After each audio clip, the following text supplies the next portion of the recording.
Welcome to Relic of Stories, a place where time folds into shadow and forgotten legends breathe once more. Here, we wander through ancient ruins, whisper through lost scrolls, and trace the footsteps of warriors, kings, and ghosts. Every story is a doorway, every voice a remnant of something the world tried to forget. So dim the lights, settle in and let the past speak to you. One haunting tale at a time. Chapter 1. The Zodiac of Dendra, Egypt's celestial ceiling. Let us begin our journey beneath the stone ceilings of time. In the heart of Egypt, far from the more famous tombs and pyramids that dominate tourist routes, there lies a structure that has guarded secrets the desert winds cannot erase. It is called the Temple of Hathor at Dendra, and high above the sanctuary floor, carved delicately into a round limestone disk, is something so extraordinary that scholars, astronomers, mystics, and conspiracy theorists alike have argued about its meaning for centuries. This is the story of the Dendra Zodiac, a celestial map unlike anything else discovered from the ancient world, a code carved into stone, a riddle suspended above the heads of the faithful, a ceiling not just of stars, but of secrets.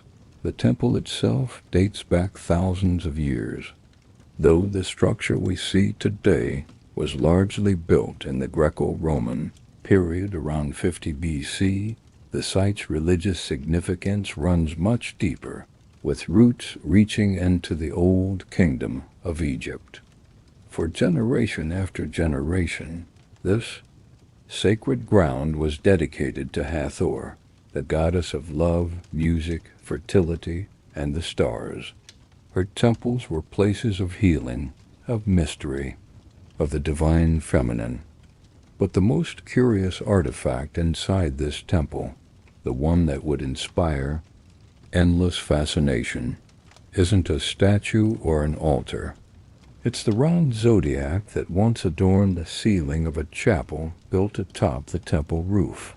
This celestial carving, measuring about 2.5 meters in diameter, wasn't just decoration. It was, by all accounts, a map, a code, a symbolic calendar, written in the language of the heavens. Unlike typical Egyptian art that aligns with strict registers and rigid profiles, the Dendra Zodiac is shockingly dynamic. It is circular, a format more typical of Mesopotamian or Greek cosmology, and features familiar zodiac signs including Aries, Taurus, Gemini, and so on. Yet they are portrayed alongside Egyptian gods, mythic beasts, and celestial boats that carry the stars across the night sky. How did Greek zodiacal symbols, figures like Sagittarius with his bow, or Capricorn the sea goat, find their way into an Egyptian temple? And what did the ancients mean by fusing such diverse traditions into one celestial diagram? To understand the gravity of the zodiac, one must look at where it was placed. This wasn't carved into a wall for casual passers-by. It was embedded into a sacred ceiling, the highest, most exalted part of the temple structure. It hovered above the heads of initiates and priests, as if the universe itself was observing the rites below. For the ancient Egyptians, the sky wasn't just a collection of stars. It was a realm of gods and eternal cycles. Time wasn't linear. It was a wheel constantly turning. And the Dendra Zodiac may have represented the ultimate expression of that belief, a cosmic diagram, showing how the movements of the heavens affected not only the Nile and the crops, but the fate of kings, the timing of rituals, and the unfolding of destiny. But here is where it becomes even more mysterious. When the French arrived in Egypt During Napoleon's expedition in 1799, they were stunned by the zodiac. The soldiers and scholars who entered the temple and gazed up at this ancient ceiling didn't fully understand what they were seeing, but they knew it was significant. In fact, so significant that they eventually removed the entire zodiac, shipped it to France, and installed it in the Louvre Museum, where it still resides today. That act of cultural theft aside, the removal of the zodiac allowed modern scholars to study it in great detail. And what they found was perplexing. Some early researchers believed the Dendera zodiac encoded astronomical alignments dating back to 7000 BC, far older than conventional Egyptian civilization. Others argued it represented a prophetic star chart predicting cataclysmic cycles, the rise and fall of ages, and even the end of the world. One of the reasons for such speculation lies in the presence of the precession of the equinoxes. You see, Earth doesn't just rotate and orbit the sun, it also wobbles very slowly on its axis in a 26,000-year cycle. This movement causes the position of the sun during the equinoxes to shift through the zodiac over millennia. This is called the Great Year, and its understanding is typically attributed to later Greek astronomers like Hipparchus. Yet the Dendera zodiac seems to encode knowledge of this cycle long before its supposed discovery. The placement of certain signs, the alignment of the constellations with deities, and the positions of known stars such as Sirius and Orion suggest the builders understood long-term astronomical shifts. Could the priests of Dendera have known of the great year? Could they have encoded it in stone, hoping it would outlast scrolls and survive the flood of time? But even more intriguing are the symbols we still don't understand. There are images within the zodiac that do not correspond to any known constellation.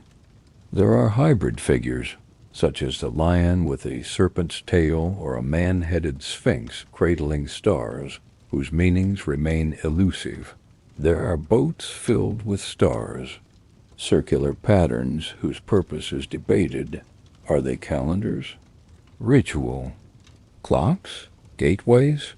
Some have proposed that the zodiac is not merely a star map, but a cosmological clock, a timer counting down not to the end of time, but to the renewal of cycles, to a time when the heavens would again align as they once did, reopening celestial gates or heralding the return of forgotten knowledge.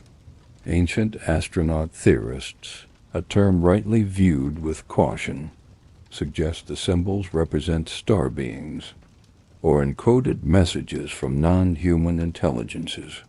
They point to the strange blend of Greek, Babylonian, and Egyptian symbology as evidence of lost universal knowledge. Others argue it's simply the result of cultural syncretism, a meeting, point of ideas during the Ptolemaic era, when Greek rulers governed Egypt and merged traditions. Yet, if that were the case, why is this the only zodiac of its kind found in all of Egypt? Why was this sacred cosmogram created only once, in a rooftop sanctuary, far from public eyes? Why does it defy the stylistic norms of Egyptian art, breaking so many rules in a single disk of stone? In 1821, the French physicist Jean-Baptiste Bayet analyzed the zodiac in an effort to date it astronomically. He claimed it represented a specific planetary alignment that occurred around 700 BC. Others argued for different dates, ranging from 4000 BC to 50 BC, depending on the method of calculation. To this day, scholars disagree, But what they all agree on is this: the Dendra zodiac is an unparalleled artifact, not because it tells us everything, but because it asks so much. It challenges our assumptions about ancient astronomy, about what the Egyptians knew, about how knowledge moved between cultures, and most importantly, about how deeply our ancestors tried to encode what they believed into materials meant to endure forever. The zodiac wasn't just a star chart. It was a message, a prayer, a symbol of cosmic connection between gods and mortals, between sky and earth, between time and eternity. And for those who walked beneath it, priests, initiates, healers, perhaps mystics, it may have been more than that. It may have been a tool, a calendar for rites, a decoder of dreams, a map of rebirth. Even today, when visitors walk through the Louvre and look up at the great stone disc mounted on a museum wall, they feel something. It's not just admiration for craftsmanship. It's a stirring, a question, an echo, because somewhere deep inside the human soul, we all recognize the sky. We all understand that the stars have stories. And perhaps, just perhaps, someone once wrote those stories in stone, high above the sacred floor, so they would never be forgotten. So when we speak of the Dendra zodiac, we're not just speaking of constellations. We're speaking of memory, of time folded like a scroll, of messages meant not for the people of that age, but for the ones who would come later, for us. And now, as the sun sets once more over the ancient lands of Egypt, and the stars of Sirius rise in the sky just as they did thousands of years ago, we look up just as they did, and maybe, just maybe, they're still whispering through stone, through stone, through stars, through silence. Chapter 2. The Secret Geometry of Angkor Wat. Let us begin. Close your eyes, if you wish, and imagine yourself in the dense, humid forests of Cambodia, where the trees seem to breathe and the ground holds ancient memories. You're walking through a clearing that opens up to something immense, a stone city so wide, so intricate, it swallows the horizon. You are standing before Angkor Wat, the world's largest religious monument, a place of staggering beauty and hidden mathematics. From a distance, Angkor is grand, its towers like lotus blossoms reaching for the heavens. But as you walk closer, you'll begin to notice something strange, something deliberate. The steps are too perfect, the stones too aligned, and the more you observe, the more you'll feel the presence of an intelligence far older than memory, one that hid knowledge not in books, but in angles, shadows, and celestial alignments. This is the story of the hidden codes and sacred geometry of Angkor Wat, a temple that isn't just a home for gods, but a giant stone puzzle carved with the cosmos. Angkor Wat was built in the early 12th century by King Suryavarman II, a ruler of the Khmer Empire. To most, it is a Hindu temple dedicated to Vishnu, later claimed by Buddhism. Yet beneath the obvious layers of religion and empire lies something deeper, an encoded design, one so precise, scholars have called it a stone computer. You see, this temple isn't just a building. It is a map of time, a diagram of the heavens, a clock that doesn't tick in seconds or minutes, but in eons. Let's start with the measurements. The central tower of Angkor Wat rises precisely 65 meters above the ground. Not 64, not 66. This number isn't random. In ancient Hindu cosmology, 65 is a harmonic fraction of the kalpa, a unit of time representing 4.32 billion years, the lifespan of the universe itself. But that's just the beginning. Each level of the temple, from its outer walls to the inner sanctum, corresponds to specific measurements in yojanas, a Vedic unit of length. When converted, these measurements appear to encode the solar year, the lunar cycle, and even the precession of the equinoxes, a cosmic cycle that takes 26,000 years to complete. How could temple architects in the 12th century have encoded a celestial shift that occurs once every 26 millennia? The answer may lie not in stone, but in silence. Throughout Angkor Wat, there are hidden corridors, false doors, and stairways that lead nowhere, features that baffle tourists but mesmerize mathematicians. Why would a culture so masterful in stone waste energy on architectural dead ends? The truth may be that these weren't mistakes, but calculated diversions. Angkor's geometry follows a sacred principle called mandala symmetry, a design philosophy rooted in the idea that the structure of the cosmos reflects the structure of the self. In Sanskrit, mandala means circle, but its deeper meaning is a spiritual blueprint, a diagram of the soul's path to liberation. The entire temple is a three-dimensional mandala. From the air, its corridors and towers form a series of nested squares and circles, patterns that mirror ancient Hindu cosmograms found in the Vedas. But there's something even stranger. Every entrance, every shadow, every tower is aligned to the sun. At the spring and autumn equinoxes, something happens at Angkor that feels like magic.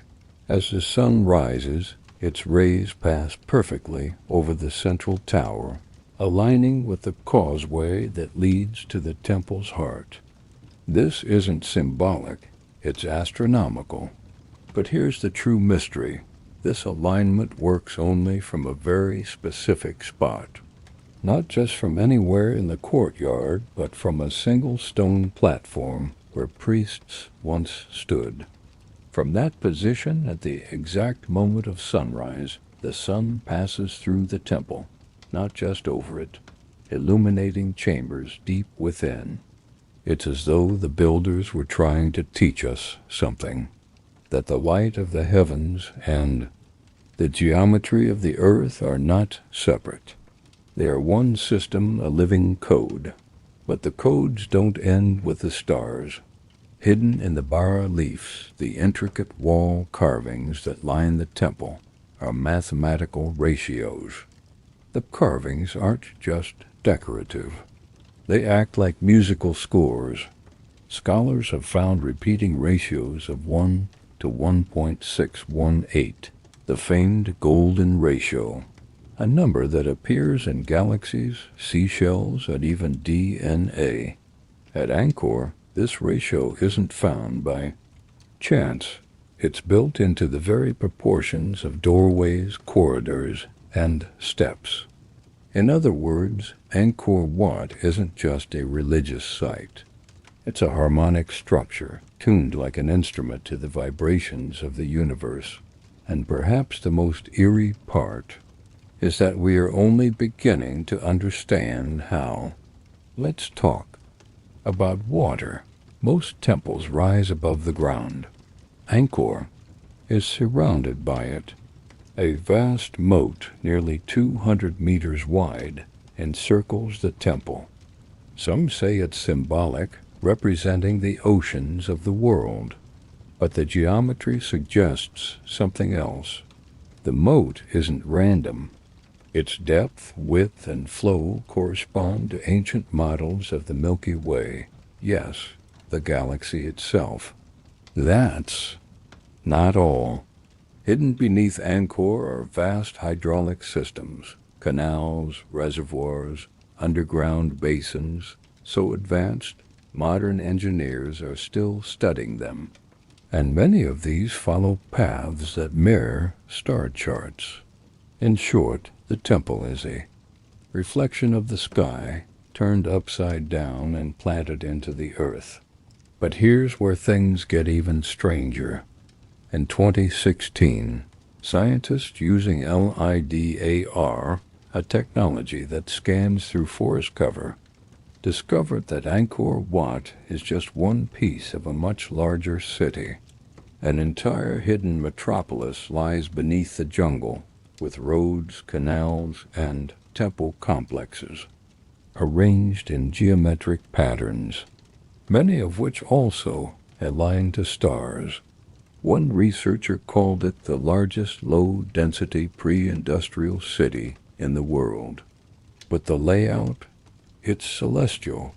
It reflects the Orion constellation, the Milky Way, and even planetary alignments known only to high priests. This begs the question, who were these builders, and what were they really trying to encode? Ancient texts suggest that the Khmer architects were trained in a sacred science known as Vastu Shastra, a blend of architecture, astrology, and cosmology. According to Vastu, buildings are living entities, and their proportions can channel divine energies. At Angkor, these proportions are so perfect that even the acoustics within the temple respond to harmonic principles. Chanting in specific chambers produces echoes that form standing waves, patterns that remain fixed in the air, vibrating in harmony with the stone. Many believe this was no accident, that the builders were creating resonance chambers, places where sound, geometry, and spirit align. Some even whisper of Atlantean knowledge, or of surviving fragments from older civilizations, knowledge passed secretly through priesthoods, encoded in temples, waiting for the right moment to be understood. Again, but perhaps the most haunting thought is this: what if Angkor Wat is not just a temple of the past, but a message for the future? A message written in stone, in angles, in ratios, not for the eye, but for the mind. A place where mathematics becomes prayer and architecture becomes prophecy. So now, as the sun sets over the towers of Angkor, casting long shadows over lotus-filled pools, imagine the generations who walked these corridors, barefoot, silent, reverent, their fingers brushing carvings whose meanings they only partly knew. Perhaps they too felt the hum in the stones. Perhaps they sensed the temple's breath, not of gods or men, but of the universe itself. And perhaps that is the secret of Angkor Wat, not that it hides a code, but that it is one, a temple, a clock, a star map, all built in silence, to echo forever. That completes Chapter 2, The Secret Geometry of Angkor Wat. Would you like Chapter 3 next? Chapter 3, The Mystery Glyphs of Abydos. Let us now enter Chapter 3 and travel deep into the ancient heart of Egypt, to a place far older than the pyramids of Giza, a place shrouded not just in sand, but in symbols that defy understanding. Welcome to Abydos. This was not just any city in ancient Egypt. Abydos was one of the most sacred burial grounds in the entire civilization, a gateway to the afterlife, a temple to kings, and a canvas for secrets etched into stone. And among these stones lie the most mysterious inscriptions ever found in the land of the pharaohs, the so-called Abydos Glyphs. Now, picture this: a grand sandstone ceiling inside the Temple of Seti I, its carvings faded but still eerily intact after more than 3,000 years. These weren't ordinary hieroglyphs. These carvings seemed to depict machines, objects that shouldn't exist in the ancient world, shapes that look like helicopters, submarines, airplanes, even what appears to be futuristic spacecraft, all buried quietly above one of the holiest sites in Egypt. What could explain this? Mainstream Egyptologists argue that the strange shapes are the result of palimpsest carvings. In other words, overlapping inscriptions created by a pharaoh rewriting the name of another. Erosion over time fused the two layers together, accidentally creating what looks like flying machines. A coincidence of stone, time, and weather, but many others aren't so sure. Alternative historians and even some engineers say the level of precision and shape consistency in these glyphs goes beyond erosion, that the so-called helicopter glyph looks too intentional, too neatly carved to be mere accident. They believe these symbols were placed deliberately, perhaps as warnings, or as messages to a future humanity. But let's slow down for a moment to truly understand the strangeness of the Abydos glyphs. We have to understand the temple itself, and the man who built it. Seti I was no ordinary ruler. He was the father of Ramses the Great, and a deeply spiritual king, obsessed with the afterlife. His temple at Abydos was unique. Unlike many others, it wasn't just built for worship. It was built to commemorate. It honored every major god, detailed the genealogy of the pharaohs, and attempted to link Seti's bloodline directly to the divine. In many ways, it was an act of immortality, carved in stone, but the deeper one walks into this temple, the more things begin to feel off. For example, there is a buried structure beneath the temple, a chamber so ancient it predates Seti's reign by centuries. This lower structure, known today as the Assyrian, is made from massive blocks of granite, some weighing over 60 tons. These stones were placed with such precision, using no visible mortar, that modern-day engineers have struggled to understand how it was constructed. The Assyrian is aligned to true north and lies below the current water table. It is constantly flooded, giving it the appearance of a submerged temple, a sunken shrine to Osiris, the god of resurrection. Now imagine, above this mysterious, half-flooded chamber of ancient technology, lies a ceiling that seems to depict flying machines. Coincidence? Or are we seeing a deliberate layering of knowledge? A secret passed down in stone.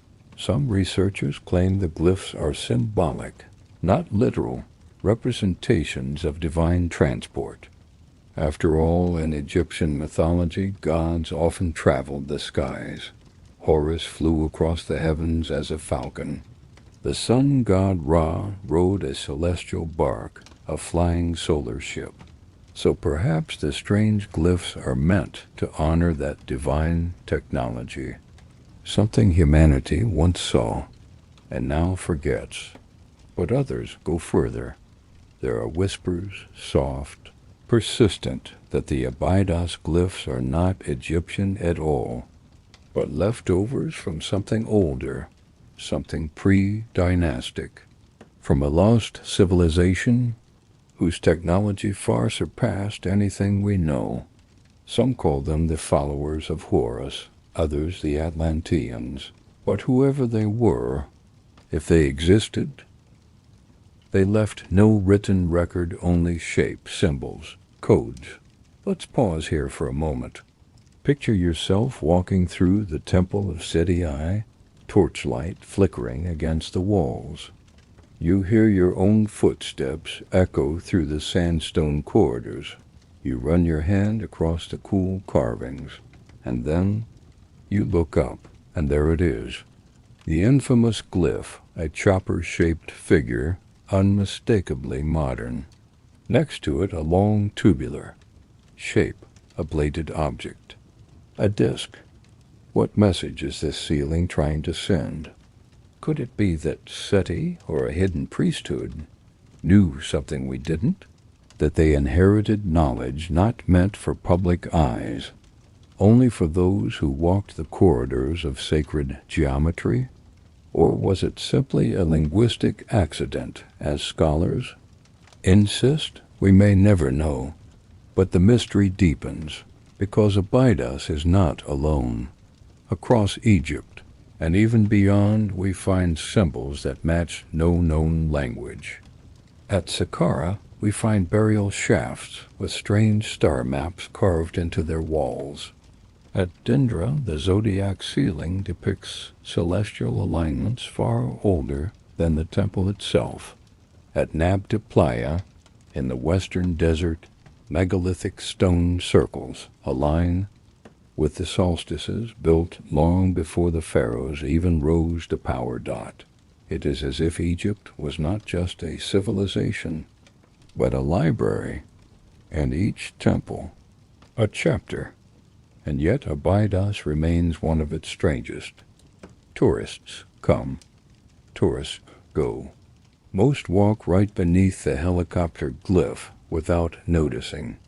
Others stop and stare, and a few begin to wonder how many other messages lie hidden in plain sight. How many secrets have we walked beneath, never once looking up?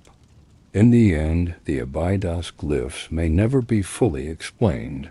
Maybe they are mistakes. Maybe they are myths. Or maybe, just maybe, they are fragments of a story we've only just begun to uncover. A story written in stone by hands we no longer recognize. So we end this chapter beneath the ceiling of the Temple of Seti, I in silence, in wonder, and we prepare to continue our journey through the temples of time. Chapter 4. The Omphalos Code of Delphi. Let us begin Chapter 4 with the sound of wind winding through the mountains of Greece, and the faint echo of sandals brushing ancient stone. We now travel to the sanctuary of Delphi, perched upon the southern slopes of Mount Parnassus, surrounded by olive groves and jagged cliffs.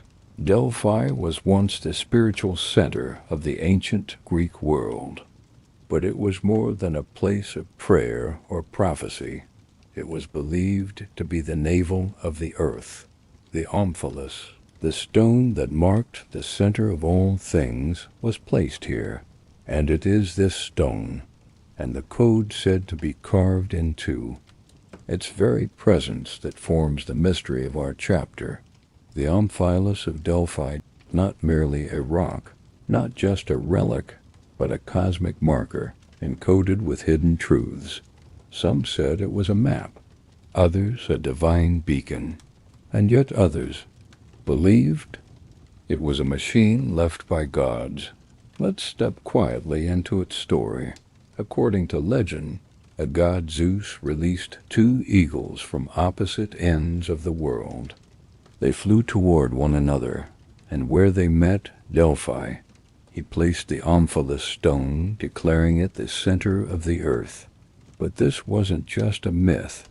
The Greeks built their world around Delphi. Kings journeyed from distant lands to consult the oracle who sat here, breathing in vapors from the earth, speaking riddles in trance, and beside her always stood the Omphalos, carved of white marble, rounded like an egg, netted with symbolic patterns, and once wrapped in sacred wool. The stone seems simple until you look closer. The carvings, the knots, the placements, they are not random. Some believe the Omphalos represents more than geography, that it encodes mathematics, astronomy, and something else, something veiled to the untrained eye. It's just a stone. To the initiated, it may have been a key to understanding Delphic wisdom.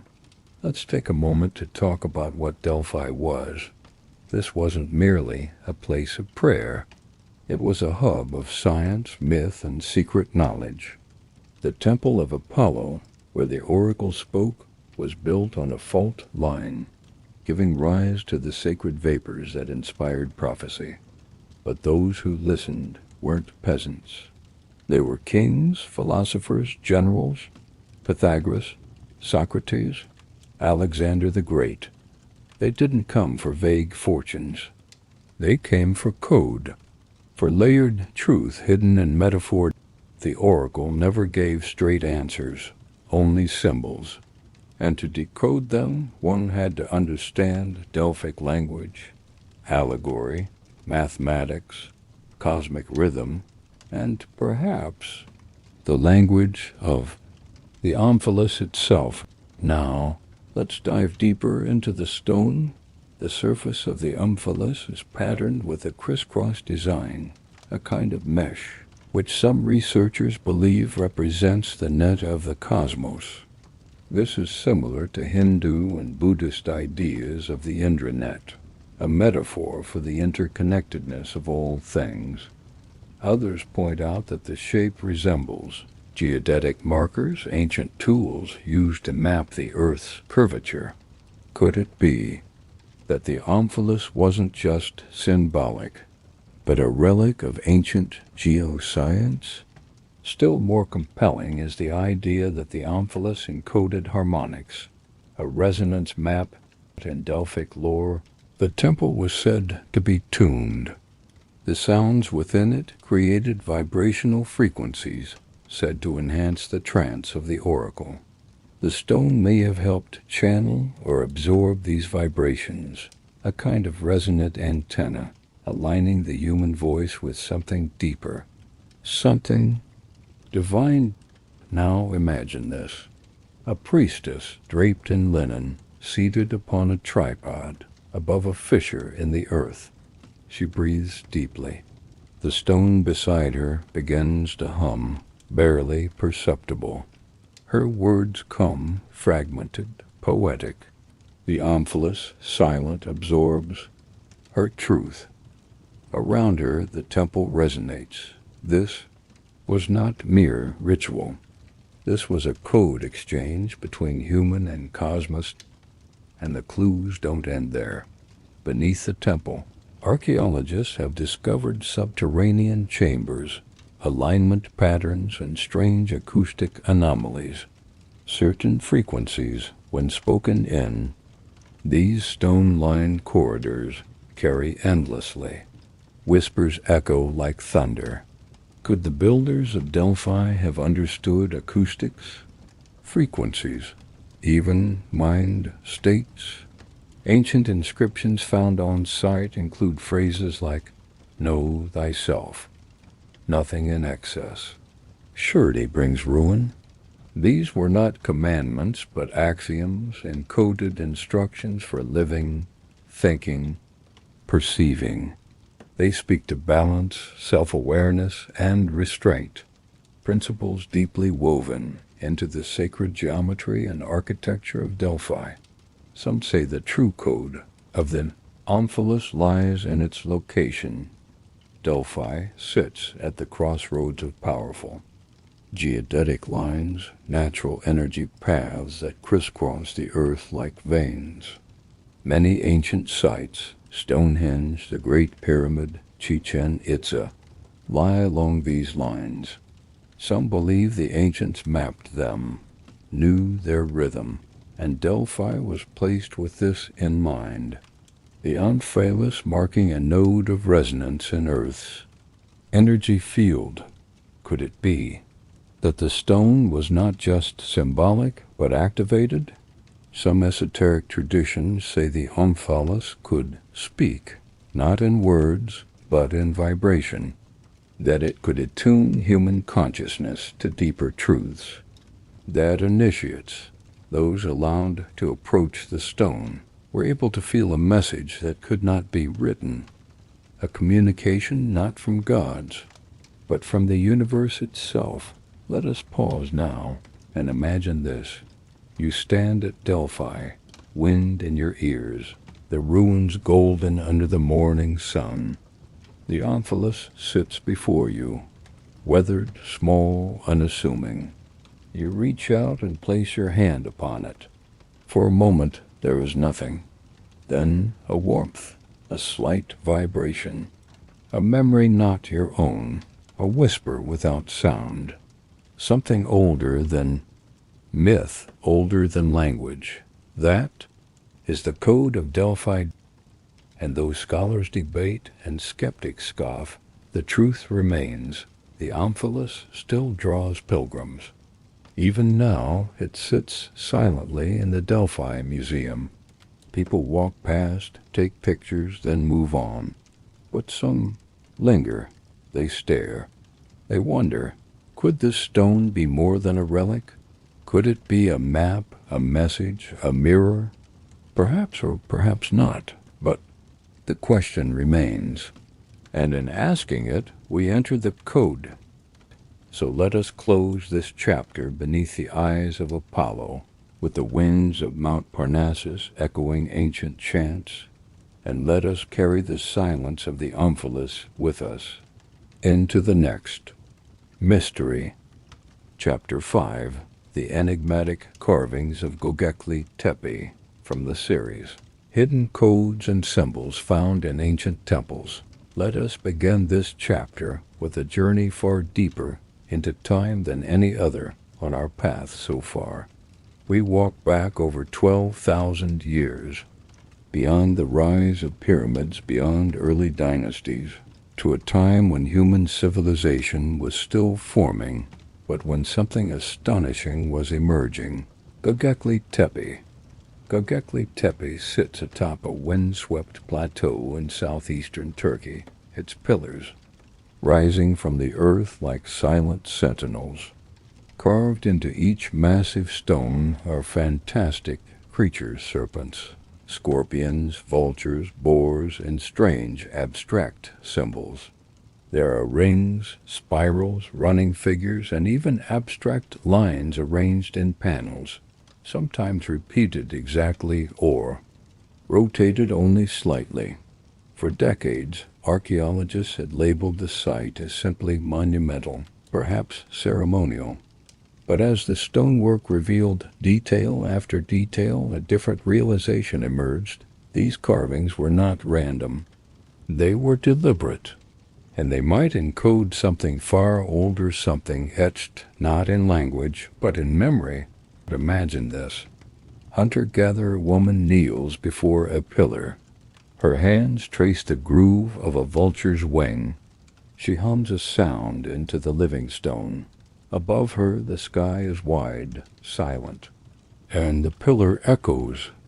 These carvings were crafted before organized religion, before agriculture, before writing. Yet at Göbekli Tepe they stand as the world's oldest temple, carved in a time when humans did not yet know the wheel.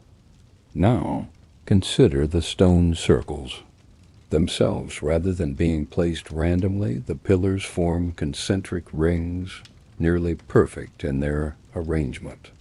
The site was constructed with astronomical alignment in mind. Its eastern passages face the rising of the Vega star, and other panels correspond to Sirius and Orion stars that only appear seasonally. These patterns suggest a deep understanding of the cosmos.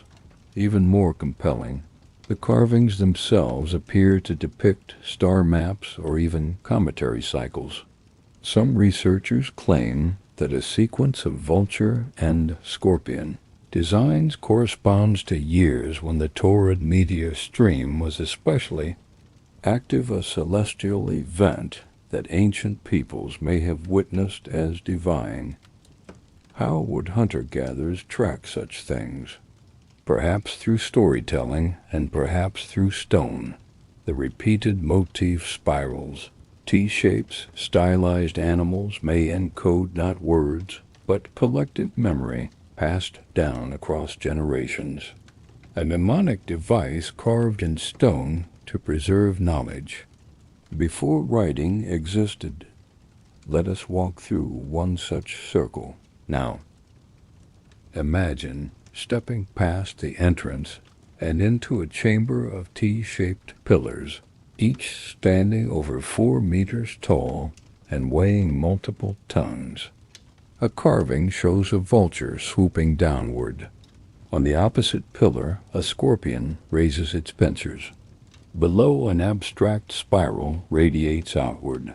Some scholars believe the scorpion and vulture represent opposing celestial signs, Scorpio and perhaps Aquila connected in myth and in seasonal movement. That spiral might mark the precession of those constellations across millennia. This is not decoration, it is obsidian code. It is myth turned into geometry and animals turned into star keys. But even that isn't the most mysterious part. At the base of one pillar, hidden nearly 30 feet underground, archaeologists found a carving of a human figure with arms raised, flanked by circles and lines. The face is abstract, no facial detail, only eyes, nose, mouth carved as lines. The arms reach upward into us. Stylized sun or a cosmic disk. Below that figure, other carvings show scenes of animals hunted, deer and aurochs, and more spiral lines aligned in rows of 3 or 5. Numeric groups, perhaps time codes. The entire arrangement looks, to some researchers, like a visual calendar marking solar seasons, lunar cycles, and even animal migration patterns. Göbekli Tepe becomes not only a temple but a prehistoric observatory, and the carvings on its pillars are not just decoration, but teachers. Let's pause for a moment. Imagine sitting with fellow watchers. You watch a star rise above the horizon. You wait. That night, the hunters bring stories of thunder. The next morning, someone draws the star's position into the soft sandstone wall. Over the years, these stories accumulate. Patterns form. Circles become schedules. Myths become maps, and then someone decides to build granite for permanence. That's Göbekli Tepe. Still, mainstream Egyptologists and archaeologists caution. They warn against reading too much into stone, that without written records, we have no way of knowing whether these shapes meant anything, that people might be projecting modern ideas onto ancient lines. There is truth in caution, but there is also wonder in speculation, because consider this: in modern-day Mesopotamia and Anatolia, tell your grandmother you think Göbekli carvings are star maps. She may tell you that the ancestors painted the skies long before temples existed. Or consider this: in the wider world of archaeoastronomy, other prehistoric sites like Nabta Playa in Egypt or Newgrange in Ireland also align to solstices. Whatever language they lack, their builders share an obsession with cosmic order.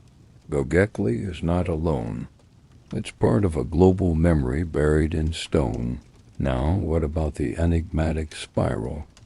In many cultures around the world, the spiral symbolizes birth, death, rebirth, time folded in upon itself. In Göbekli's carvings, double and triple spirals often appear next to animal scenes, sometimes repeated exactly, sometimes rotated.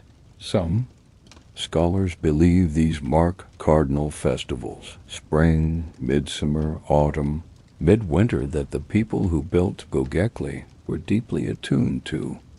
Through cycles of seasons, they watched human bodies, animal migratory paths, star migration, and carved these records into stone that could endure beyond a human lifetime. They built community memory not in speech, but in carving, even more. Remarkable are the interconnected tunnels beneath the main circles. As you walk underground, you feel the weight of stones above. You hear the earth press against the walls, and you feel aligned because the tunnels channel faint breezes. At certain hours, the airflow picks up, as though guided through hidden vents. Some researchers argue this was a ventilation system, but others believe this channeling was intentional design to carry incense smoke, sound, or even sound frequencies for chanting. The pillars, carved with animals and spirals, may once have echoed at specific harmonic frequencies, reinforcing the carving's encoded messages. The temple becomes a union of stone and wind and sound, of sky and memory and fleshed out today. Göbekli Tepe remains largely buried beneath a protective mound. Only a few of its circles are excavated. Many pillars still lie beneath sand waiting to be revealed. The carvings we have seen, though faded, are enough to unsettle modern assumptions. The site was deliberately buried around 8000 BC, according to carbon dating. But why? Why cover the temple rather than destroy it? Some suggest a religious shift. Others whisper that a cataclysm or cosmic event made it necessary, that burying it was not erasure, but preservation for a time when the elders will return, and yet the carvings themselves remain visible. Sometimes at low lighting angles one can still trace fingers along zigzags and curves, feel the faint groove of a body's outline, sense the thought that twisted them. It is quiet at Göbekli Tepe. No tour buses, no gift shops. Only wind, stone, and mountains stand before a pillar. Breathe. Imagine an older world not recorded in texts, but in elliptical lines and sculpted beasts in spirals that spiral through epochs. Perhaps if you close your eyes, you can hear whispers etched into granite. The stories of hunters and watchers, of sky watchers who mapped the stars, of a preliterate temple calling across millennia. That is the gift of Göbekli Tepe, not myth, not legend, but memory, codified not to tell a story once, but to endure forever. Chapter 6. The coded floor of the Temple Mount. Let us begin Chapter 6 by lifting our eyes to Jerusalem's ancient skyline, where golden domes catch the sunrise, and centuries of faith whisper between stones. Here, in this hallowed city, lies one of the world's most contested and sacrosanct places, the Temple Mount, a site sacred to Jews, Christians, Muslims, and the mysteries hidden beneath. Beneath the dome of the rock and the Al-Aqsa Mosque lies a grid of ancient flooring, mosaics, and hidden geometry that once formed part of Solomon's temple and later expansions. Yet within these stone pavements, archaeologists and scholars have discovered what might be a deliberate code, an encoded cipher of geometry, numerology, and astronomical mapping meant to encode cosmic truth into sacred stone, a floor that speaks. Without words, imagine yourself walking barefoot across a vast courtyard paved with large, rectangular stones, each one worn smooth by the worshippers of thousands of years. At first glance, the stones are simple and repetitive, but as a pattern emerges lines of blocks set in equidistant rows, perfectly orthogonal to true north. Something subtle surfaces. The entire floor layout seems unique in its orientation. Not to city grids, not to cardinal points, but to the rising of the ancient solstice sun. In this orientation, light travels precisely across the slabs, illuminating hidden symbols carved into column bases and door threshold symbols that align with Jewish gematria, Kabbalistic numerology, and ancient astronomical markers. Schematic proportions and solar codes, the floor dimensions both in length and width, match multiples of the Hebrew cubit. When counted meticulously, the slabs reveal ratios that correspond to lengths used in the tabernacle design and described in the book of Ezekiel and Chronicles.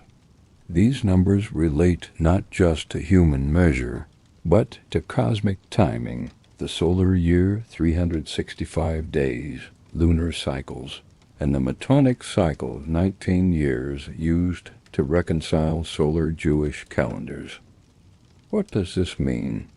It suggests the floor wasn't simply a foundation, it was encoded as a cosmic calendar. That worship under its stones wasn't just spiritual, but astronomical, Kabbalistic glyphs beneath the flagstones. Other scholars have noted a variety of tiny glyphs carved into the sanctuary thresholds and column platform stars, six-pointed. Rosettes, small spirals, even Hebrew letters set at specific angles. Many of these appear deliberate, not random wear.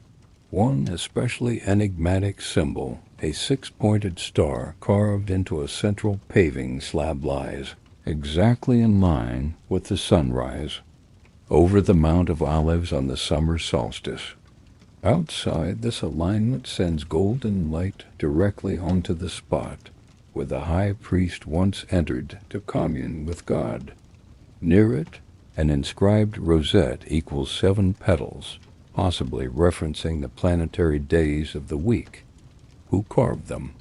Was it the scribes, wanderers, ancient mystics who encoded sacred geometry into floor art? Echoes of sound and silence. There is evidence that beneath this ancient flooring lay arched stones and natural limestone chambers. When music or prayer is offered above ground, specific frequencies, some mid-range, some low, vibrate and amplify inside these hollow spaces. In effect, the floor creates a resonance frequency that merges the physical architecture with sound, likely used in temple choir worship and chanting. In modern experiments, vocal tones of specific pitches sustain longer near these mosaic thresholds. Challenge to acousticians, consistent with deliberate design to preserve sound energy. Mapping the stars and time researchers have proposed that the floor's grid also aligns with ancient star risings, Sirius in summer, Orion's belt in winter, the Pleiades cycle. These alignments correspond to agricultural seasons and seasonal pilgrimage festivals, visibly linking sacred celebration with cosmic markers. And when combined with the inscriptions of glyphs and numerological symbols, each stone may correspond to a date and astronomical moment. A coded altar of masonry mapping festival, ritual, planetary ephemeris, and divine sequence. Symbolic destruction and hidden remnants when the first and second temples were destroyed by Babylonian and Roman armies. Many inscriptions in stones were lost or repurposed, yet some fragments reused in later Islamic and Crusader buildings contain inverted glyphs, hidden sets or rotated letters, suggesting they were reused partly to conceal hidden knowledge rather than erase it completely. Some stones reused in walls still bear remnant markings, discovered by modern historians and cryptographers tracing Hebrew letter forms and numeric alignments. A whisper through millennia now. Imagine crossing that plaza at dawn. The courtyard is empty. Your foot slides along the edge of a symbol. The sun's rays angle across the floor, lighting up an inscribed rosette. You feel a resonance, a low vibration, gentle, imperceptible, and you realize you are standing not just on ancient stone, but on a living map written across millennia. All of it encoded not in scripture, but in geometry, in proportion, in cosmic timing. This is the coded floor of the Temple Mount. Chapter 7, The Temple of Inscriptions. Palenque's hidden language. Let's begin Chapter 7. Our journey now takes us deep into the mist-veiled jungles of southern Mexico, to a site once swallowed by time and roots, where forgotten stone whispers. In a language older than conquest, a language carved into walls with the weight of gods and kings. This is Palenque, an ancient Maya city that thrived in the classic period, where towering temples rise from the greenery like echoes of a lost world, and among them stands one of the most mysterious of all, the Temple of the Inscriptions. This is not merely a monument. It is a message written in thousands of glyphs, hidden stairways, and sacred numerology, and for centuries the world could not read it.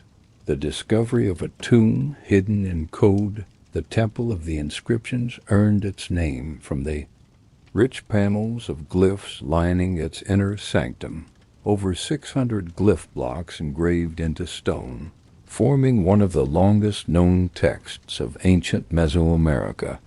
Yet for years after its rediscovery in the 18th century, no one knew what these symbols meant.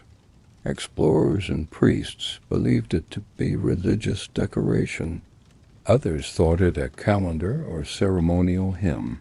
But in 1952, Mexican archaeologist Alberto Ruiz Lulier discovered something else, a staircase, sealed with stone and clay, descending deep into the earth beneath the temple. At the bottom was a chamber, humid and echoing, that held the tomb of a Maya ruler, Kyanich Janab Hakel, known today simply as Pakel the Great. The carvings had not just decorated the walls. They had foretold the king's death, documented his ancestry, and prophesied his divine return. The glyphs were not just history. They were code. The glyphs, words in stone Maya glyphs, are among the most visually intricate writing systems in human history. Part picture, part syllable, part code. Each block can represent a verb, a person's name, a calendar date, or an entire myth. And each one, when paired with others, forms layers of meaning, metaphoric, poetic, and mathematical. The temple's inscriptions detail more than Pakel's life. They link him to the gods, to celestial cycles, and to time itself. One panel refers to his birth on a sacred date that mirrors the creation of the world in Maya cosmology, suggesting he was born not by chance, but by cosmic design, and his death, too, was aligned with prophecy. These glyphs speak in an ancient poetry of stars and kings, the numbers behind the walls, embedded in the inscription panels, is something more than narrative, mathematics. The Maya were master astronomers and mathematicians. They used a base 20 number system in a calendar so precise it rivaled, and sometimes surpassed, those of later civilizations. The temple's texts are filled with long count dates, strings of numbers counting the days from a mythic starting point. In 3114 BCE, one inscription calculates the span of Pakel's life to exactly 80 solar years, a perfect number in the Maya worldview. associated with cycles of renewal. Other dates go far backward or forward in time, thousands of years into the past or future, suggesting a belief in a universe that echoes and repeats. Some of the glyph sequences are so long and so numerically precise that scholars have wondered if the temple was more than a tomb, perhaps a cosmic clock, ticking in stone, the sarcophagus lid. An image or a message? Perhaps the most debated element of the temple is the lid of Pakal's sarcophagus, a massive stone slab weighing over 5 tons, covered in one of the most famous and controversial relief carvings in all archaeology. At the center lies Pakal, himself seemingly descending or ascending through a world tree, surrounded by celestial and underworld symbols. Some see this as a spiritual rebirth, Pakal entering the realm of gods. Others, controversially, have proposed it shows him in a machine, leading to far-fetched ancient astronaut theories. But, to Maya scholars, the image is profound and terrestrial. It mirrors their cosmology. The world tree is central to their myth, a ceiba tree that connects the heavens, the earth, and the underworld. Pakal is reborn not in technology, but in myth, his soul climbing the cosmic tree, becoming one with the stars. The lid isn't just art. It's a visual scripture, carved to be read not with the eyes, but with belief. Echoes of sound and ceremony. Within the inner chambers of the temple, sound behaves strangely. The vaulted ceilings, corbelled in Maya engineering style, cause spoken words and chants to echo in patterns. A whisper can be carried across the room. A chant can vibrate from ceiling to floor. It's believed rituals inside the tomb may have relied on these effects, priests chanting the king's name, their voices magnified by the walls, as if the temple itself were speaking. Even today, when you stand inside the temple, you feel surrounded not just by stone, but by sound. The building breathes. The walls answer. The secret staircase and the descent of souls, the stairway leading to Pakal's tomb, had been sealed for over 1,000 years, deliberately, ritually, layer upon layer of mortar and rock. It wasn't meant to be entered again. In Maya belief, tombs weren't graves. They were gateways. Pakal's journey down those steps through the Temple of Inscriptions wasn't into death, it was into rebirth. The very act of burial beneath, the glyphs beneath the cosmic text, placed his soul on a map carved in limestone. He was meant to follow the glyphs back to the stars. In this sense, the entire temple is more than structure. It is a portal, an architectural poem of reincarnation, modern mystery and decoding the past. Even now, not all the glyphs are fully understood. Some names remain unknown, their syllables lost to time. New scanning technologies have revealed hidden glyphs beneath. Moss and calcite deposits, extending the temple's story even further. In 2018, new glyphs were discovered in a lower tunnel, suggesting that another tomb might lie deeper still, possibly belonging to Pakal's son or successor. If so, the temple is not yet finished. It continues to reveal its code, one layer at a time. Every stone, every glyph, every corner of shadow holds memory. The temple that speaks in silence, Palenque's temple of the inscriptions, remains one of the most haunting structures of the ancient world, not because it was lost, but because it was built to be found only in pieces, like a riddle that reveals itself only to those who listen slowly. To stand before its staircases is to see history carved in stone. To read its glyphs is to touch a voice that echoes through time, and to walk within it is to feel a story unfolding beneath your feet. Chapter 8. The Vimana Blueprints in Hoysaleswara Temple. Let's begin now. As dawn breaks across the rolling hills of Karnataka, India, the Hoysaleswara Temple rises from the earth like a forgotten manuscript carved in stone. Built in the 12th century under King Vishnuvardhana of the Hoysala dynasty, this temple is no mere place of worship.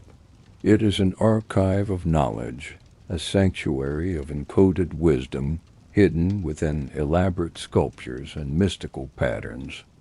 Every inch of its granite surface speaks in a silent tongue, one that may whisper secrets about technology far beyond what we imagine of ancient India. The temple is dedicated to Lord Shiva, yet walking its outer walls, one doesn't just find familiar deities or mythological tales. One finds a puzzle, and perhaps a blueprint. The most curious feature lies not in its sanctum, but in the carvings along the base of its structure, a series of geometric patterns and flying chariot-like structures that some researchers and fringe historians argue resemble what ancient Sanskrit texts refer to as Vimanas. These Vimanas, aerial vehicles described in the Vedas, were said to move not only across continents, but also through space and dimensions. Most scholars dismiss them as poetic metaphor, yet here, in the stone-blooded temple of Hoysaleswara, these shapes are not in verses, but in carvings. Among them is a recurring design, a dome-like craft with multiple layers, pointed antennae-like structures at the top, and what seem to be propulsion systems at the base. Some say they bear striking resemblance to schematics found in modern aerospace designs. Are these coincidental artistic flourishes, or an attempt to record something seen, something used, something remembered? The Brihad Vimana Shastra, a controversial Sanskrit text claimed to be ancient but likely composed in modern times, references these flying crafts in extraordinary detail, speaking of materials, propulsion systems, and power sources. While that text may not be authentic, the echoes of it seem carved centuries earlier into the walls of this temple. Could the stone have carried knowledge that predates the writings? Or are both the text and temple shadows of a larger lost tradition? The carvings don't stop with Vimanas.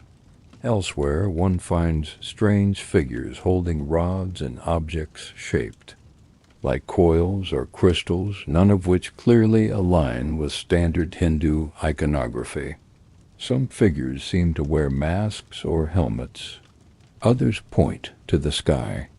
These are not easily explainable within the normal mythological frame. There is also the matter of the temple's precision. Unlike many other South Indian temples, Hoysaleswara lacks towering Vimanas or towering gopurams. Instead, it focuses on surface detail, incredibly deep, interlocking carvings that seem laser-cut in stone, following fractal-like patterns of recursion and scale. These geometries aren't merely decorative. In traditional Indian thought, they represent metaphysical structures, mandalas, yantras, and sacred architecture that mirror the cosmos itself. One yantra found etched in a discreet inner chamber is believed by some to depict the Meru, the cosmic mountain. But here, it's layered in levels and dimensions, like an exploded diagram of a multi-dimensional craft. What knowledge did the artisans of the Hoysala era have? Were these purely spiritual metaphors or instructions hidden in plain sight. Then there's the legend of Maya Denava, a mythic architect from Hindu lore credited with building grand cities, flying machines, and weapons of unimaginable power. In some oral traditions, his disciples were said to pass on knowledge through guilds of temple craftsmen, the Vishwakarma. Could it be that the builders of Hoysaleswara carried some of that forgotten knowledge, embedding it in stone, not as myth but as memory? Archaeologists have long admired the temple for its unmatched intricacy. But what if intricacy was not the end, but the key? A few researchers have conducted 3D scans of Hoysaleswara's walls, attempting to isolate symmetrical patterns and numerical ratios. Preliminary findings suggest a deep understanding of Fibonacci sequences, sacred geometry, and even what appears to be modular design principles, all centuries before Europe's. Renaissance thinkers would rediscover them. The temple has no foundation stone in the conventional sense. Its massive granite blocks are held together without mortar, perfectly interlocked. This technique, similar to that of Machu Picchu or the pyramids, hints at a universal engineering wisdom once shared across the globe or rediscovered and isolated. Genius.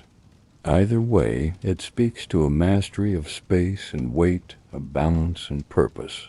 The question then rises, was Hoysaleswara Temple a beacon for something larger? Some say it was built on a ley line, an invisible thread of energy that connects sacred sites across the earth. Others suggest it was a kind of stargate, the Vimana imagery not as symbolic, but literal, marking a place where communion with celestial realms once occurred. As far-fetched as it sounds, such beliefs are not alien to Indian cosmology.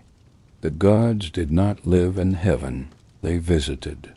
They flew, they descended, and perhaps they left blueprints, walking its corridors today. With the dust of centuries clinging to its crevices, one feels not just awe, but curiosity.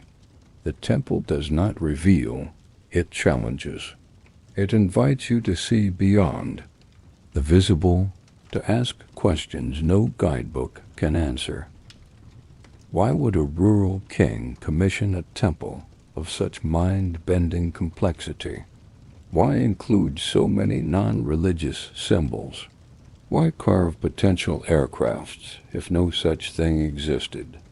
Even silence feels dense inside Hoysaleswara, as if the granite itself is still whispering, not in sound, but in vibration. But as we conclude this chapter, consider the possibility that the past was not primitive, but parallel, that the wisdom etched into this temple was never lost, only misread, and that somewhere, hidden in its patterns and shadows, lies a story we're still learning how to listen to. Let us walk out of Hoysaleswara for now, not with answers, but with better questions, and a renewed sense that what we call myth may sometimes be memory carved in stone. If our storytelling brought you peace tonight, if these echoes of history helped your mind drift softly into dreams, please consider subscribing to Relic of Stories. Your support lets us keep unearthing the forgotten, the mysterious, the unseen. Share these tales, leave a comment, or just return whenever you need a quiet voice in the dark. Until next time, sleep well and remember, not all who vanish are truly gone.